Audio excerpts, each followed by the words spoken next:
The book I chose was Choosing Civility, The 25 Rules of Considerate Conduct by P.M. Forney.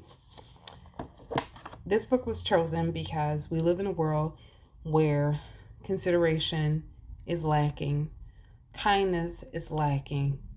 And as a nurse leader, it was important for me to make sure my team and myself have tools to help us get back to basic, to get back to being civil with one another.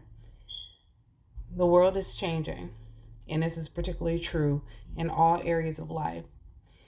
But in our workplace, particularly in long-term care, we're seeing an increased amount of family complaints, an uptick of aggressive behaviors towards staff members, and also the staff is an increased bickering because of increased stress levels, staffing shortages, and demands on them with the constant changes of rules and regulations. So, once again, as a leader, it's important to me for us to get back to basics. So, what is one of the most basic foundations of humanity? Is to be civil to one another. So, I was hoping to use this book not only for personal growth, but to also utilize it with members of my team so we can see how we can make a difference. Woven throughout this book, in all 25 rules, you'll see one common thread. It is what we do and what we may not do affects other people. The choices we make with our words and our actions and our deeds affects others. So when we have the opportunity, we should choose to be civil. We should choose to be kind. We should choose to be respectful to one another in all that we do. As leaders, we should intentionally take heed to the rules of civility to guide all of our interactions, and it would help you build better connections with your team. The first rule, for instance, is pay attention. This struck me kind of hard because I had recently had an event where prior to coming to work, I had several phone calls about problems that I knew I would have to encounter once I got to work. Where I normally walk into work, greet all the staff,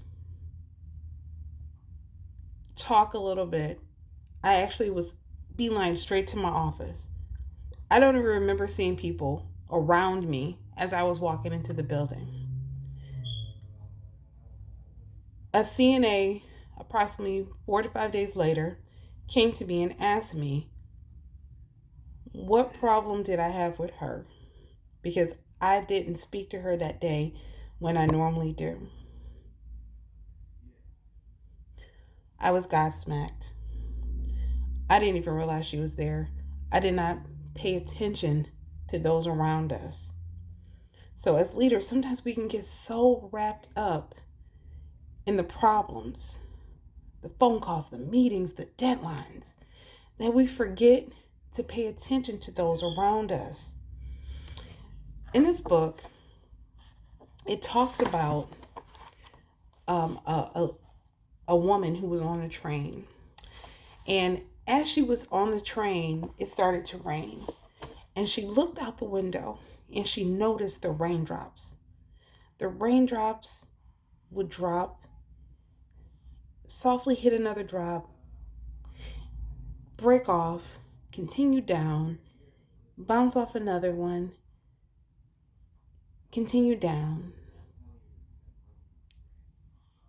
And it made her think that no matter how softly or how briefly we interact with others, we have an effect on them. Each of those drops, as it hit another drop, it did not just give part of itself. It gave a part of every other drop that it had an interaction with along the way. So we can and we should be aware that Every action that we have has an effect on others. And this can help how we change our mindset. And therefore, we can change how we think and act with those on our team.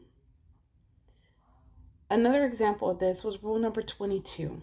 Rule number 22 is to refrain from idle complaints. Sometimes we can go about our day and we can complain, and we may not realize the effect that it has on those within ear reach of our complaining. It can bring down an entire mood of a shift, or everyone that's working with you that day. It can bring the mood all the way down. That particular chapter starts with a Chinese proverb that says, "Don't curse the darkness, light a candle." So instead of coming in and complaining about problems, how about we try to be positive and uplifting about the things that's going right? Rule number 3 encourages us to think the best of others. When we think the best of others, the book brings out how people would try to live up to those expectations. So stop thinking that people are inherently bad or people will intentionally not do well.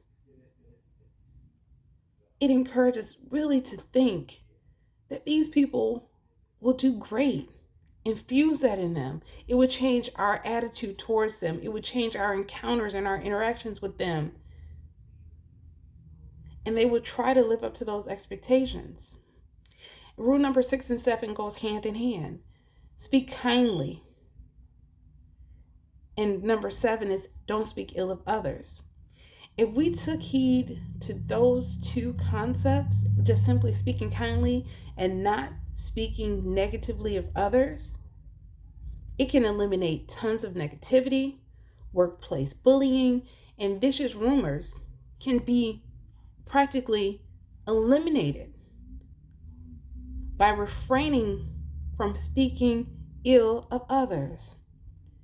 Rule number 2, acknowledging others, and rule number 8, to accept and give praise, can raise the self-esteem of others. It can let them know we see you. We recognize you're good.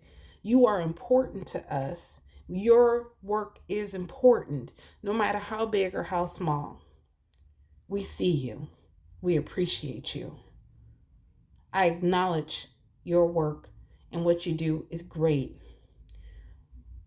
No, you're not just a housekeeper. No, you're not just a nurse. You are an integral part of our team. You matter. Your work matters. This book shows examples of how leaders and just people can be intentional in being civil and kind. It increases our awareness of ourselves and our actions, and also how we affect other people due to our actions.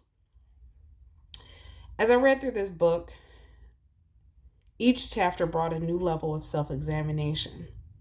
I really worked hard at trying to be civil each day, or trying to explore a new way of being civil. But one of the most profound things that I gained from this book was the importance of good listening skills. It spoke of 3 aspects that make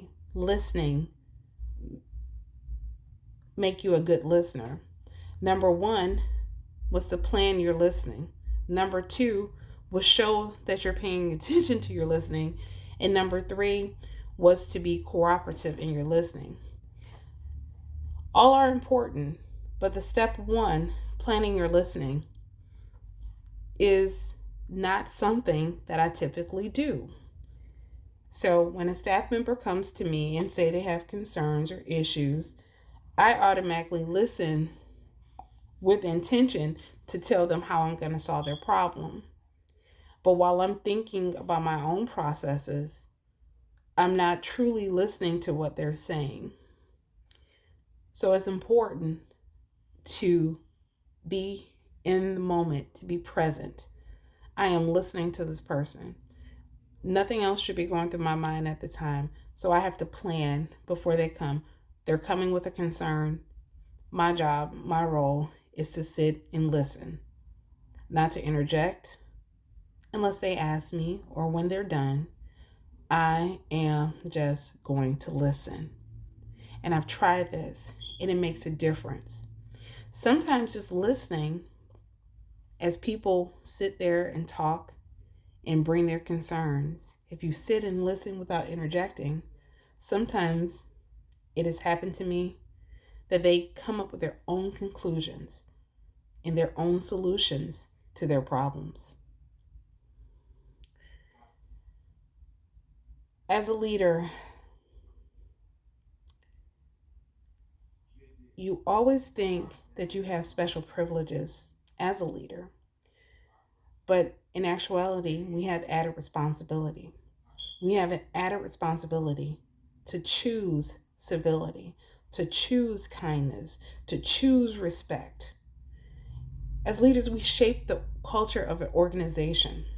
And if we are cognizant of how our actions, our words affect other people, we would choose more carefully the things that we say and do towards others. We should be compelled to choose civility. And this is true throughout healthcare and the healthcare spectrum. Being kind to one another, being considerate of one another, listening, paying attention, doing all of these things can change healthcare for the better.